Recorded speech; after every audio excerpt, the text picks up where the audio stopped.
To the east of Lake Chakachamna sits Mount Spur. At 11,070 feet, it is the highest volcano of the Aleutian Arc and the closest active volcano to Anchorage, just 75 miles away.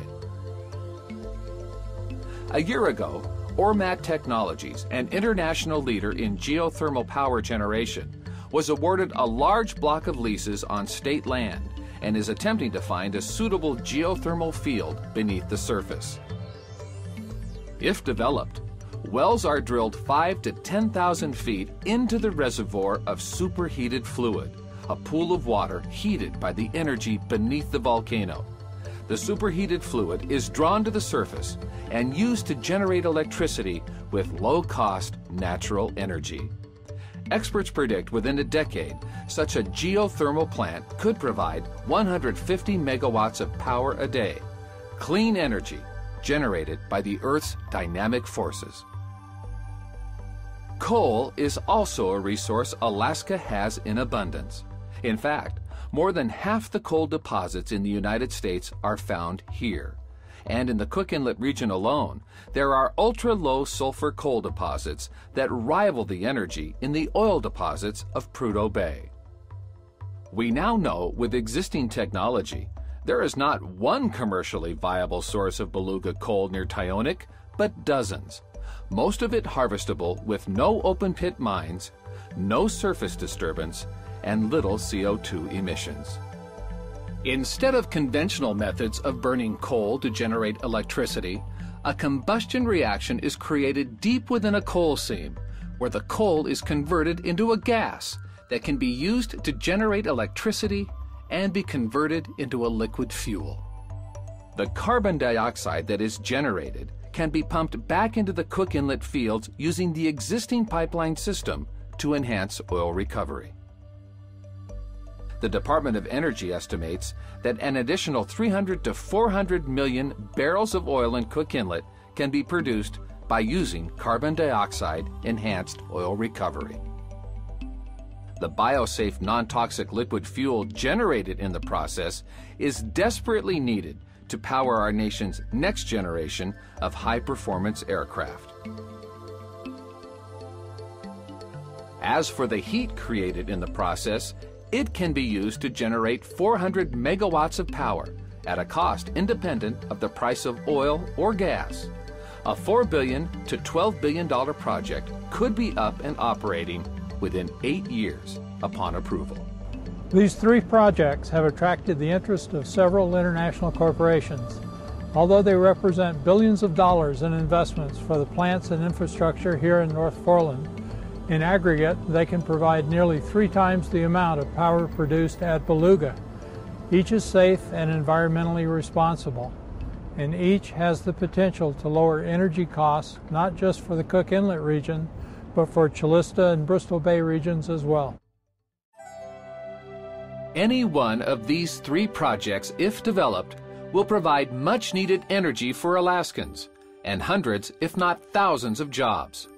And so the village of Tyonek finds itself at the epicenter of Alaska's energy future. Even though we support these energy projects, the potential of thousands of workers coming into our community has the potential of overwhelming or destroying our village, and that is why we are taking the lead in preserving our sacred places. And that is why we are asking for your help.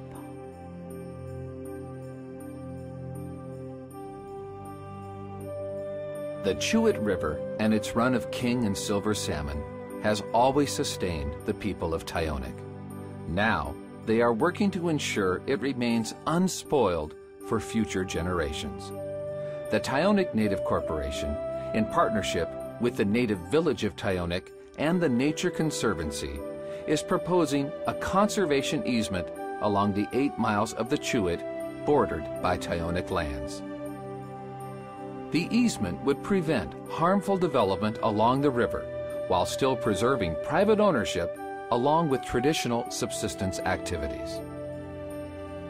Currently, non-ANCSA landowners who create conservation easements receive special tax credits equal to the appraised value. We are simply asking Congress to allow ANCSA corporations to receive the same benefit. In order to protect the river and receive these tax benefits, we have requested the consent of SERI, the subsurface estate holder. We also ask for the support of AFN, ANCSA corporations, and Alaskan tribes. Tyonek has already received the support of Alaska's congressional delegation, whose help is needed to change federal law so that ANCSA landowners receive the same tax benefits now enjoyed by other private landowners in the United States. Tyonek is also thankful for the support of AFN's Legislative Committee and that of Doyon, Chalista, Koniak, and others who early on understood the importance of this issue. Today, Tyonek seeks your support of the AFN resolution in support of equal rights for ANCSA corporations that wish to create conservation easements. The resolution supports a change in federal law that will allow ANCSA landowners to protect their sacred lands through easements like the Chewitna Conservation Easement, for the benefit of all. This is the story of Tyonek, proud of its past as a center of trade and a place of refuge, eager to meet the challenges of providing sustainable energy for the future, and working together to preserve the Chewit for generations to come. We are Tyonek, the Little Leader. We protect our lands and we share with our fellow Alaskans. We are Dena'ina, working with nature, sharing in spirit. We are the Tabona, the beach people. Please join us in protecting our sacred river as we present a way to protect sacred sites throughout Alaska. For our children, for your children, for generations.